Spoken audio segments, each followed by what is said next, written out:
strategically lost a long time ago. So if we rewind this game, we'll just go back. So a novelty which didn't come off with knight b3. It's called breaking the chain. It's in Watson's book, but there's not too many games with it. And b6 is not on chessgames.com. It's not even on Chess Live DE, which is a bigger database. But maybe c4 is the antidote, which might make this system vaguely playable. As long as you leave this knight on here to avoid bishop c5 checks later, there might actually be a way of playing for an advantage.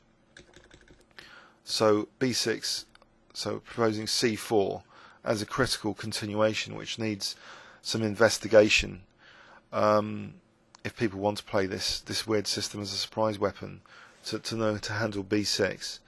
But so the way I played it, I just solved the light square bishop strategic problem, and then I created my own strategic problem, giving myself a bad piece. So not only black has not got a bad piece out of the opening, I'm giving myself a bad knight by not just rerouting it, simply rerouting it. This sort of thing to e2 to g3 to e4. It's a logical square to make use of, this e4 square. That's one of my only assets in the position. So it will be logical to link this problem piece with the asset square, which is e4, and I didn't. And it's a shame. It's just a real shame. It's just a waste of a day playing an IM to get this poor knight problem.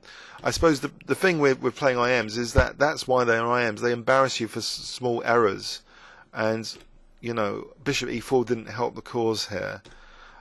So here was, again, I could knight e2 to g3 to e4. So basically, I was just on the back foot now, protecting c4. And there was also another strategic plan, which he mentioned, just trying to weaken these dark squares as well. Because then, if I did get a knight to e4, it would be, d6 and f6 would be an issue, like the Quilling game 2 years ago, in fact.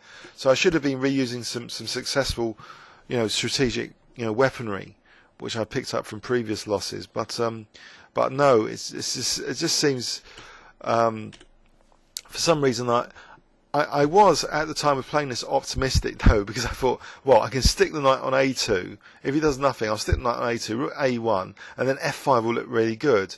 So say he gave me a lot of moves on a plate. Let's just imagine this position. Then maybe f5. If he did nothing, then f5 might be really good. In fact, Rivka's saying still black's better even in this position. Actually, e takes f5. Now check, and this would be killing on the diagonal. So yeah, I did actually sense g4 was weakening my king as well. So even if I got my ideal plan in, as well as c4 dropping off, the diagonal and the king safety.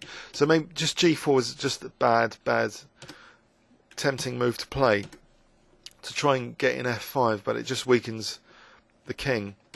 So even if he hadn't played f6 and just waited for f5, he's still winning. So in other words, I've lost the strategic battle early on in this game because of one bad knight. So maybe you could argue that in terms of strategy, in terms of slow-moving elements, the knight paths have to be worked out carefully to avoid getting a bad knight. So basically, after going a pawn up, this gave him a strong, initiative now to just regain the pawn with massive advantage, and it was just far too difficult. Well, it's lost now. It's just totally lost. It was lost strategically and now lost tactically after knight takes d2 because of the knight check.